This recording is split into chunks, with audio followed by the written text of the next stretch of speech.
You cannot heal alone. And one of the biggest lies in modern healing culture is making people believe that you should. Read the books, do the therapy, regulate your nervous system, work on yourself, heal your patterns, reparent yourself. That is the message. And yes, some of that matters. But here is the distortion. Healing is still being framed as if it were mainly an individual responsibility. As if with enough insight, enough effort, enough discipline, a person should be able to heal on their own. I don't believe that is true. I'm Anya Tsai. I speak and write about trauma, resilience, inner safety, and collective healing. And I want to say something essential. Human beings do not heal alone because we are relational by nature. We do not survive alone. From birth, we need relationship to survive. We are shaped in relationships. We are wounded in relationship. And much of our healing also has to happen in relationships.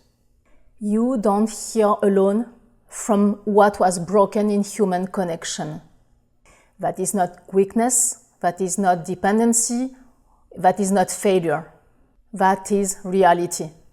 And yet so many people are trying to do exactly that. Processing alone, crying alone, trying to regulate alone, and trying to understand themselves alone, and trying to rebuild themselves alone. And then they ask, why is this still so hard? Why am I still struggling? Why am I constantly activated?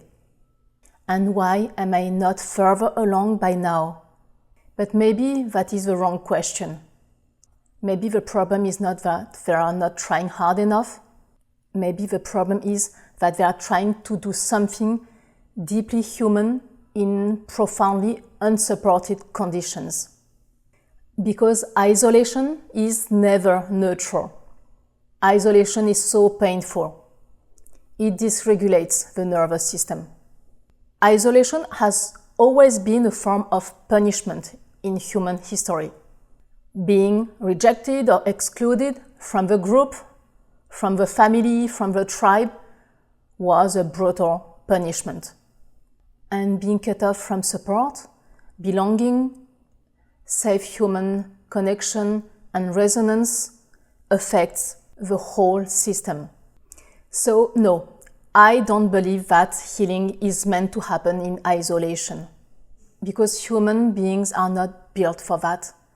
We are built for connection. And healing needs support. Healing needs belonging. Healing needs resonance. Healing needs safety. And healing needs the real experience of not being alone with what hurts. So if you have been trying to carry all of this alone, I want to say this. Your struggle is not proof that you are failing.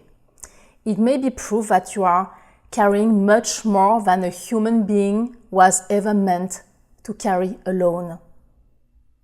If this speaks to you, join my newsletter. I'm building deeper spaces for people who are tired to heal alone. Spaces of support, belonging, deeper healing and real transformation. I will share the link below. And tell me in the comments, what has made healing feel lonely in your life? Thank you for watching and see you on the next video. Bye bye.